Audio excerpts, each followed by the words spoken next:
दी और जो उन्होंने वो किया? मुझे लगता है कि चुनाव जो होता है वो हमारी लोकतांत्रिक परंपरा की प्रतिष्ठा बढ़ाने वाला होता है, और इस प्रकार की बातें करके हमने चुनाव को कलंकित नहीं करना चाहिए। ये बात जरूर है कि ममता जी का जो हुआ वो एक्सीडेंट हुआ, ऐसा ही सभी लोगों का कहना है, और ऐसी उसकी राजनीति नहीं होनी चाहिए। जहाँ तक मैं मानता हूँ कि जनता की अदालत में भारतीय जनता पार्टी की ओर से हम भी जा रहे हैं, वो भी जाए, अपनी बात जनता के सामने रखे, और जनता का जो भी फैसला होगा उसको सर पर रख कर आगे जाए। और इसीलिए इस प्रकार की विवादों को तैयार करना और चुनाव के माहौल को ख़राब करना ये ठीक नहीं होगा। और मैं ये भी मानता हूँ कि ये जो घटना हुई, जो एक्सीडेंट हुआ, वो दुखद है, पर इसकी राजनीति नहीं करनी चाहिए, यही मैं उनसे प्रार्थना करूंगा। बट वो कहती है एक्सीडेंट हुआ है नहीं, ये तो मेरे पे हमला हुआ है। देखिए, ये तो मैं आपको एक बार कह चुका हूँ कि ये एक्सीडेंट है और राजनीति नहीं करनी चाहिए, इतना ही मैं उनको कहूँगा। सर, आपको क्या लगता है, क्या प्रोस्पेक्ट दिखते हैं बीजेपी के?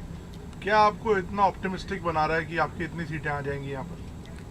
देखिए, बंगाल की जनता परिवर्तन चाहती है, और 5 साल में जो भारतीय जनता पार्टी के सरकार ने मोदी जी के नेतृत्व में जो काम किया है, वही विकास बंगाल का हो, ये यहाँ की जनता की अपेक्षा है। और इसलिए केंद्र सरकार भाजपा का है और राज्य सरकार भी भाजपा का आएगा, तो ये डबल इंजन लगने के बाद बंगाल की बहुत प्रगति होगी। मैं आपको इतना ही कहना चाहूँगा कि केवल, मैं विश्वास के साथ कहता हूँ कि केवल 1 लाख करोड़ के रोड हम लोग बंगाल में बनाएंगे, और अभी केवल लैंड एक्विजिशन और फॉरेस्ट एनवायरनमेंट क्लियरेंस अगर हमको मिलता है तो आज भी हम बना सकते थे, हम बनाने के लिए तैयार हैं, पर दुर्भाग्यवश इसमें अड़चनें आती है। अगर एक ही पार्टी की दोनों सरकार होगी और डबल इंजन लगेगा तो हम बंगाल की तस्वीर बदल देंगे, बंगाल का विकास करेंगे, बेरोजगारों को रोजगार देंगे, और गांव गरीब मजदूर और किसान का कल्याण करके बंगाल का इंफ्रास्ट्रक्चर हम इतना अच्छा बना देंगे कि बंगाल लगातार प्रगति और विकास की ओर अग्रसर रहेगा। सर, दीदी की तरफ से और सब तरफ से आजकल एक वर्ड स्लैंग यूज हो रहा है, खेल खेल खेबो, उस पर आपको क्या कहना है? देखिए, उनको जो कहना वो कहे।